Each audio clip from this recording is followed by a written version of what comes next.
On va accueillir notre troisième intervenante. C'est une femme, elle est scientifique, elle est ingénieure, elle est toute jeune, elle a 24 ans, elle sort de l'école et elle travaille déjà sur des projets vraiment passionnants comme le développement de nouvelles technologies pour l'exploration spatiale. On parle d'innovation en matière de propulsion.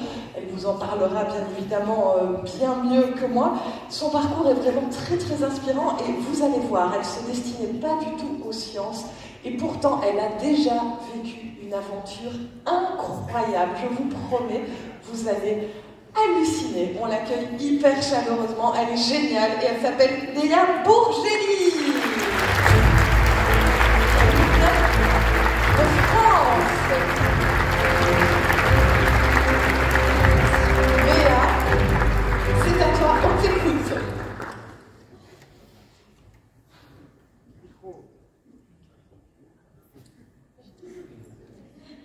Ça, c'est ce que m'a dit mon frère en septembre 2024, quand j'ai été invitée pour les Big Bang Days. C'est drôle qu'il t'invite alors que tu es une nobody.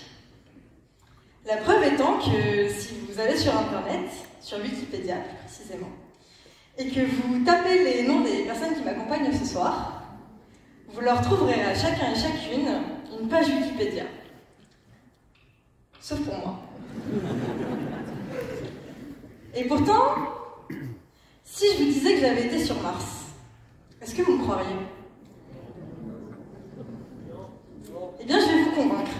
Mais pour ça, il faut qu'on retourne 10 ans en arrière. Il y a 10 ans, j'étais donc adolescente de 14 ans, en vacances à l'Escala, une petite ville espagnole où en été il y a plus de français que l'espagnol. En vacances avec une bande de copains que j'ai rencontrés sur place, assis au bord d'une piscine, en pleine nuit, à observer le ciel. Et à ce moment-là, pour moi, le ciel, c'était une nappe noire avec des points blancs, et c'est tout. Par contre, il y en avait un dans notre groupe qui en était passionné.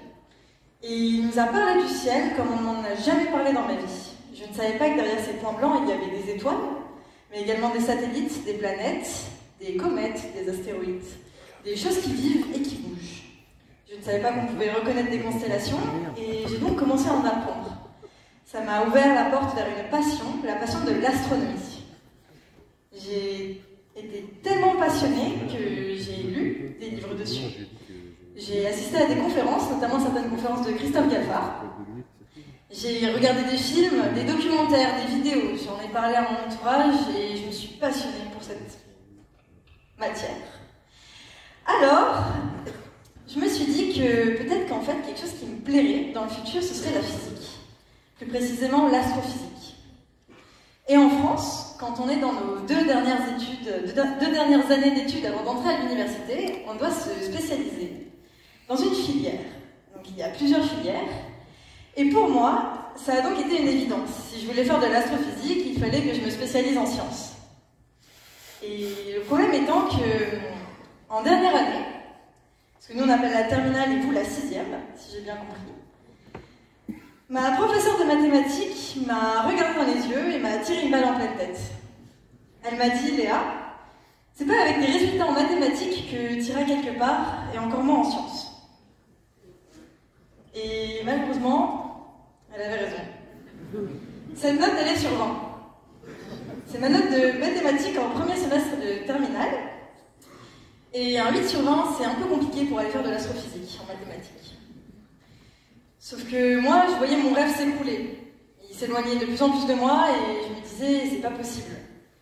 Et du coup, j'ai pris dans mon ego et je me dis, ok, tu crois pas en moi? Et ben moi, je vais te prouver que tu peux croire en moi. Et du coup, en 1 an, j'ai doublé ma moyenne en mathématiques. Donc pour ceux qui ne sont pas très forts en maths, 80 sur 100, ça fait 16 sur 20. Et 16, c'est 8 fois 2. Voilà. Je vous aide. À partir de là, je me suis dit, ok, j'ai sacrifié des autres matières évidemment pour travailler les mathématiques, parce qu'on ne peut pas être bonne partout, au grand dam de mes professeurs, mais au moins, ça m'a permis de rentrer quelque part dans une université parisienne qui s'appelle la Sorbonne. La Sorbonne Sciences, c'est là-bas que j'ai découvert la physique théorique, en commençant une double licence de mathématiques et de physique. Et puis, en 2020, donc durant ma 2e année, un un bachelier, pardon, excusez-moi, on dit ici. Pendant ma deuxième année est arrivé le fameux Covid. Et comme 99% ou 99% de la population, j'ai remis l'intégralité de ma vie en question. C'est-à-dire que la physique théorique, ça me passionnait, mais en fait, sur le papier, résoudre des équations différentielles et calculer des superpositions d'états quantiques, ça me gonflait un petit peu, quoi. Et je me suis dit, ok Léa, pose-toi, réfléchis et pense à ta deuxième passion. Ma deuxième passion, elle était un peu secrète à ce moment-là, puis elle ne l'est plus maintenant, c'était la danse. Alors je me suis dit, je vais faire de la danse. Et là où tout le monde m'a dit, tu devrais choisir entre ingénieur et danseuse, j'ai dit, moi je vais faire les deux en même temps. Et donc je suis rentrée au Conservatoire régional de Paris. Sauf que le problème, c'est qu'au Conservatoire régional de Paris, on a 20 heures d'entraînement par semaine. Et à l'université, on a 35 heures de cours d'entraînement par semaine. Par semaine. Je vous laisse faire le calcul. Pour ceux qui ne sont pas très doués, ça fait 55, vous plus avec moi. Ça fait 55 heures par semaine, c'est un petit peu intense, et surtout, ça se superpose. Donc les superpositions quantiques, ça marche sur le papier, dans la réalité, c'est un peu plus différent. L'université m'a donc dit, écoutez, postulez au parcours sportif de haut niveau. Problème étant que la date de candidature, elle avait lieu 2 mois auparavant. C'était un peu fichu pour moi. Du coup, je suis retournée vers eux, je leur ai dit, c'est pas possible. Ils m'ont dit, débrouillez-vous. Je leur ai dit, d'accord, je vais me débrouiller. Et donc, sur ma dernière année de bachelier, je me suis présentée qu'à la moitié des examens et je n'ai suivi que la moitié des cours. Le reste du temps, je passais au conservatoire et je m'entraînais. Et à la fin de l'année, j'ai officiellement candidaté pour rentrer dans le parcours sportif de haut niveau, où ils m'ont accepté et ils m'ont globalement dit, écoutez, vous allez juste vous présenter au reste des examens que vous n'avez pas passés. C'était aussi simple que ça. Et puis à la fin de ce bachelier, la physique théorique m'étant montée jusqu'au ras du cerveau, j'adorais en entendre parler, j'adorais regarder des conférences, j'adorais en parler avec les gens, mais vraiment, le papier pour moi, le papier et les ordinateurs, c'était trop compliqué. C'était quelque chose qui ne me motivait pas assez au quotidien pour en faire complètement mon métier, et puis il y avait toujours la danse qui était importante pour moi. Mais, il y a quelque chose en France qui s'appelle des écoles d'ingénieurs. Et ces écoles d'ingénieurs, elles permettent donc de faire de l'ingénierie, ce qui est différent de l'université, où nous on fait de la recherche. Et il y a une école qui s'appelle l'ISAE Super-Héros. Est-ce que certains en ont entendu parler? Oui. Ok. Pour le contexte, c'est une grande école d'aérospatiale, assez réputée, et depuis toute petite, on m'a dit oui, cette école, elle est inatteignable. Donc moi, dans ma tête, je me suis dit oui, cette école, elle est inatteignable. Et j'ai candidaté. Sauf que j'ai candidaté toute seule dans ma chambre à 23h58, personne ne le savait, j'ai envoyé ma candidature et ensuite je l'ai oubliée. Et en oubliant cette candidature, 2 mois plus tard, j'ai été très surprise de voir un email dans ma boîte mail m'annonçant « Madame Léa Bourgély, vous êtes admise à l'ISAE Super-Héros ». Et là, j'étais un peu choquée. Je me suis dit « Ok, c'est trop bizarre, on m'a dit que cette école était inatteignable, moi j'ai des résultats plus que moyens, qu'est-ce qui se passe ?» Ma conclusion logique à ça, c'est que l'école, elle était nulle en fait. Donc je me suis dit, je vais contacter les étudiants sur LinkedIn qui ont été diplômés de cette école et leur demander si l'école, elle est vraiment si nulle que ça pour accepter des personnes comme moi. Et en fait, ils m'ont tous dit, non, non, elle est super cette école, franchement, vas-y. Et donc j'y suis allée. Cette école, elle est située à Toulouse, dans le sud de la France, ville magnifique, où on dit chocolatine au lieu de pain au chocolat. Et j'y ai découvert le spatial. Sauf que, comme vous le voyez sur cette diapo, il y a un petit carré qui manque. À votre avis, c'est quoi? Ouais, je l'ai entendu, la danse. Et j'ai pas abandonné la danse. Je suis rentrée dans une formation professionnalisante, qui s'appelle Toulouse Danse Formation, également à Toulouse. Et j'avais 2 après-midi d'entraînement par semaine, en plus du master. J'ai donc fini l'école d'ISAE Super-Héros avec un diplôme de danse. Sympathique. Alors rappelez-vous, à la base, je vous demandais si vous me croyiez quand je vous disais que j'étais partie sur Mars. Et à l'ISAE Super-Héros, on a un club Mars. Et ce club Mars, il sélectionne chaque année 7 personnes pour partir au milieu du désert de l'Utah, aux États-Unis, réaliser ce qu'on appelle une mission analogue, c'est-à-dire une mission de simulation de vie martienne. Et cette mission analogue, elle a lieu pendant 1 mois. Alors il faut savoir que vivre sur Mars, c'est très très compliqué. Déjà, c'est un environnement hostile, cette planète est faite pour nous tuer. Parce que nous, on a évolué pour grandir sur Terre, pour vivre sur Terre. Et là, on arrive dans un milieu où la pression est différente, la gravité est différente, les radiations sont différentes. On ne peut pas sortir vêtu simplement comme ça, on ne peut pas communiquer directement avec la Terre, on ne peut pas avoir notre potager, on ne peut pas élever nos poules et manger leurs œufs. Et donc, on vit en autarcie. Vivre en autarcie, ça veut dire envoyer des mails, exactement ce que je vous ai dit avant, manger de la nourriture lyophilisée. Ça veut dire de la nourriture en poudre, séchée, dans laquelle on va remettre de l'eau chaude. Pas de douche pendant 1 mois. Je vous laisse imaginer l'odeur. On a également pris avec nous des expériences scientifiques. Ces expériences, elles avaient pour but d'aller tester la technologie et de voir à quel point c'était viable ou pas dans un endroit isolé. Et enfin, on réalisait des expériences extravéhiculaires, c'est-à-dire qu'on sortait à l'extérieur vêtu de ce scaphandre, que vous pouvez voir, et qu'on réalisait des tâches à l'extérieur. La station, que vous pouvez voir sur le dessus, était composée du hub. C'était là où nous vivions. C'était un espace de 8 mètres de diamètre, c'est-à-dire à peu près, allez, la moitié de cette scène. On y vivait à 7. Le Science Dome, c'est là où on réalisait des expériences scientifiques. Le RAM, de ce côté, c'est là où on réparait ce qui avait besoin d'être réparé. Et le télescope solaire, c'était mon dada, c'était ma mission. Sur ces 7 membres d'équipage, j'étais l'astronome de bord, et donc en charge du télescope solaire. Et moi, j'avais décidé plus particulièrement de travailler sur les tâches solaires. Mais ça, je vous en parle juste après.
Alors cette mission sur Mars, elle était très particulière.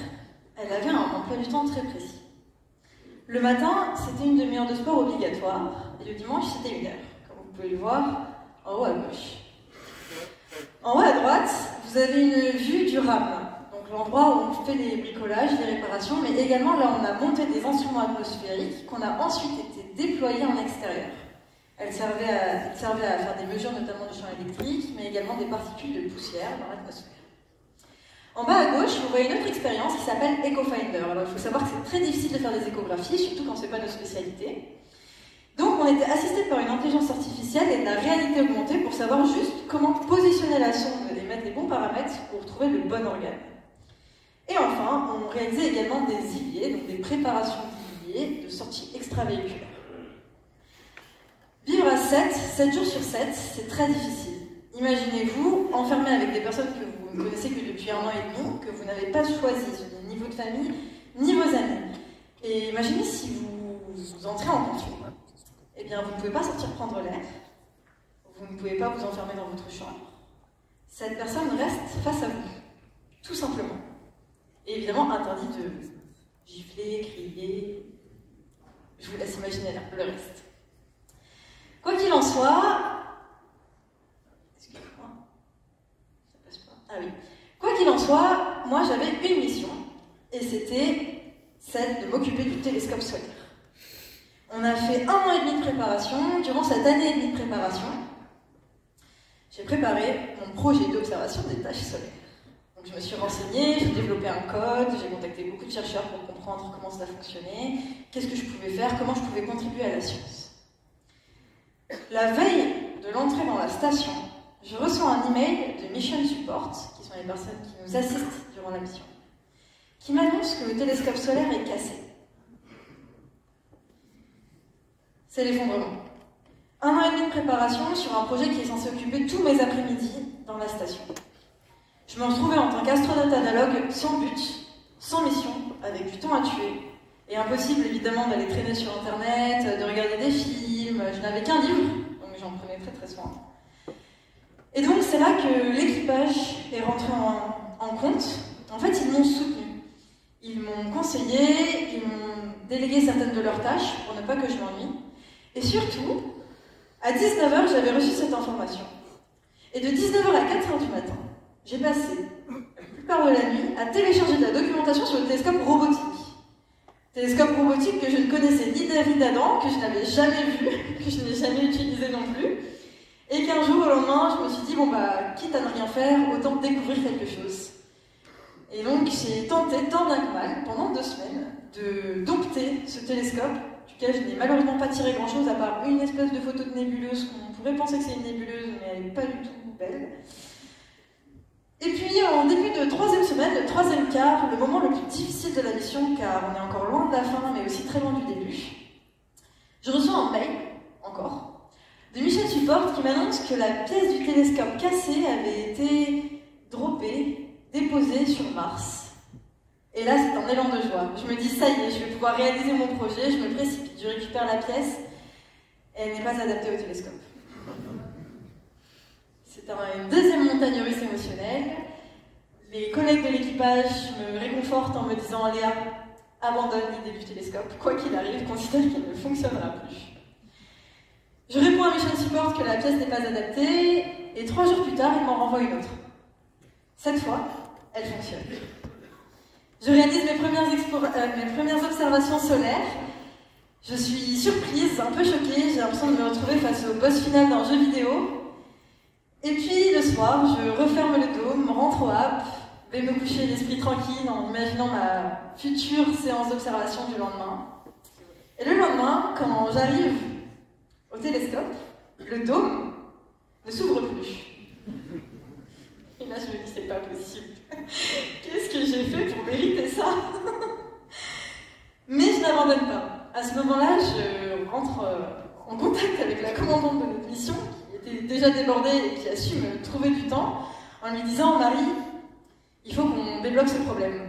Je peux pas, c'est juste du mécanique là, c'est le dôme qui ne fonctionne pas. Et donc, avec le très célèbre WD-40, du scotch et une paire de ciseaux, on a réparé pendant 3 jours le dôme du télescope. Et il s'est ouvert. Alors il a eu du mal à se refermer, mais il s'est ouvert. C'était super. Et là, pendant 3 jours, j'ai eu des images magnifiques de mes taches solaires. Et puis il restait peut-être 3 ou 4 jours à la mission. Et il s'est mis à neiger. Donc bon, je me suis dit, déjà à la base, je partais en me disant que je n'allais avoir aucune image. Finalement, j'ai eu 3-4 jours d'observation. Au final, c'était pas si mal. Sur Mars, on apprend à relativiser. Une autre histoire intéressante qui nous est arrivée, et celle-ci, elle est assez atypique. Est-ce que vous avez vu le film Seul sur Mars? Est-ce que vous vous rappelez du moment de la tempête qui est au tout début du film, qui est la raison en fait pour laquelle il reste sur Mars, c'est-à-dire. Eh bien nous, on s'est pris une tempête comme ça. Et vous voyez ce petit couloir qui relie le Science Dome s'est retrouvé arraché par la tempête. Et en fait, dans une simulation de mission analogue, un couloir qui est arraché, c'est une dépressurisation. C'est-à-dire qu'on ne peut plus circuler dans les couloirs de la station sans scaphandre. Et donc on a mis en place un protocole d'urgence pour aller réparer le couloir de la station. C'est une sortie qui a duré 6 heures, durant laquelle on a bricolé le couloir, on l'a tiré avec un énorme rover, et on a rebâché tout ce qu'on pouvait. On était très heureux, et ça, pour le coup, on se sentait vraiment sur Mars. Il n'y avait plus aucun doute. Et puis, la mission sur Mars, c'est terminé. Elle a duré 1 mois. Nous sommes sortis de simulation, rentrés en France, et à peine revenus sur Terre que la réalité, moi, m'a personnellement rattrapée, parce que c'était la fin de mon master. Et donc, il fallait que j'aille faire mon stage de fin d'études. Pas de transition, directement, je suis rentrée au CNES, c'est l'Agence spatiale française, où j'ai réalisé une étude sur les rovers lunaires. Donc, de Mars, je suis partie sur la Lune. Dans cette petite entité qui s'appelle le Spaceship FR, qui cherche à paver l'exploration stellaire, l'exploration spatiale, j'ai développé un modèle de rover lunaire qui, quelques mois plus tard, m'a permis de décrocher mon job chez Venturi Space, où nous réalisons des rovers lunaires. Alors Venturi Space, c'est une entreprise qui propose pour le moment, en partenariat avec Astrolab aux États-Unis, ces 2 rovers, mais qui a pour vocation de créer un rover européen. Le but, rouler sur la Lune en transportant des charges utiles.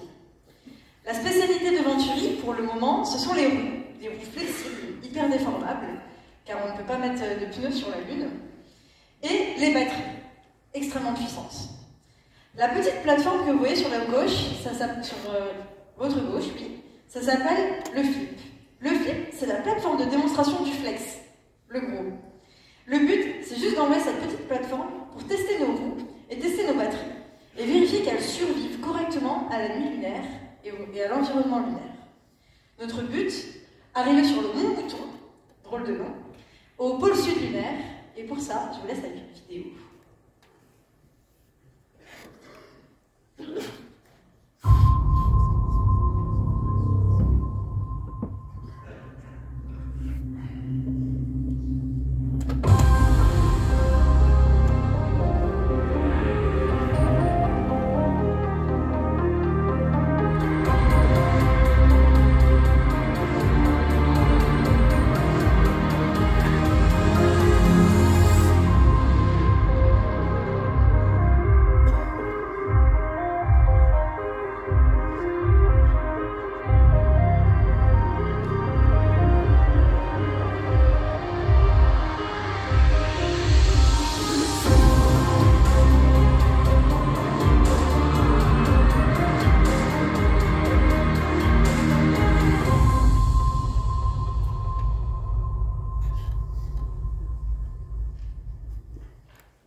Le flip est censé décoller en janvier 2026. Donc, très bientôt, je vous invite à suivre nos aventures pour voir si on arrive en effet ou pas à survivre à la nuit lunaire.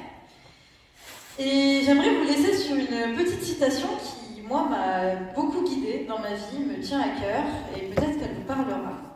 C'est la citation d'un grand homme qui s'appelle Sénèque.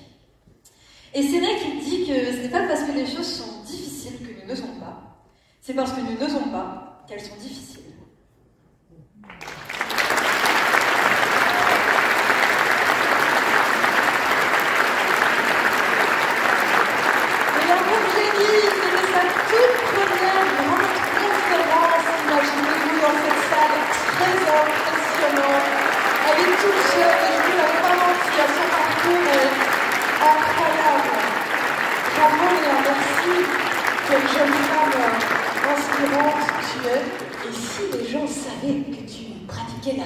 Aussi de manière extrêmement intense. C'est fou d'avoir autant de passion et d'exceller comme ça dans tous les domaines. Est-ce que si on te le propose maintenant, tu partirais sur Mars? Alors, très honnêtement, non. Ok. Après avoir vécu une mission analogue, on se rend très vite compte que, en fait, aller sur Mars, c'est pas y vivre, c'est survivre. Et moi, personnellement, j'aimerais profiter de ma vie sur Terre, car il n'y a que sur Terre qu'on peut vivre ainsi et on peut expérimenter tant de choses. Il y a des choses qui t'ont semblé très difficiles alors pendant ce mois. Qu'est-ce qui a été le plus challengeant, le plus compliqué? Alors, il y a eu beaucoup de challenges. Hein. Vous avez compris, le télescope, ça c'était un événement, mais sur un mois, il y a vraiment beaucoup de choses. Mais c'était surtout le côté social et le côté humain, en fait. Être 7 jours sur 7, enfermé avec des personnes qu'on ne connaît pas forcément très bien, mais qu'on apprend à connaître, ça demande beaucoup de ressources, de prendre beaucoup sur soi, mais également d'être à l'écoute de l'autre, même dans les moments les plus difficiles, où nous sommes nous-mêmes stressés et fatigués. Et ça, en fait, ça demande vraiment d'aller puiser au plus profond, sachant qu'en fait, on n'a pas forcément de moyens de se décharger. Parce qu'en fait, on ne peut pas appeler nos parents, on ne peut pas sortir faire un footing, ou quoi que ce soit qui peut permettre de se vider l'esprit. Tout ce qu'on a, c'est des emails et le visage de la personne qui nous embête. On va s'aimer. Donc tout ça, ça demande beaucoup de ressources, en effet, et je pense que c'est ça qui est le gros challenge de l'exploration humaine dans l'espace. Alors peut-être pour terminer sur une note plus positive, est-ce qu'il y a quelque chose qui t'a étonné, mais alors dans le bon sens? Tu vois que tu t'attendais à ce que ce soit horrible et finalement ça allait. Et bah complètement à l'opposé, mais c'est le même sujet, toujours les gens. L'enfer c'est le vôtre, hein. D'une certaine façon, je suis bien d'accord. Toujours les gens, en fait, ces personnes-là peuvent en même temps être vos ennemis et vos meilleurs amis.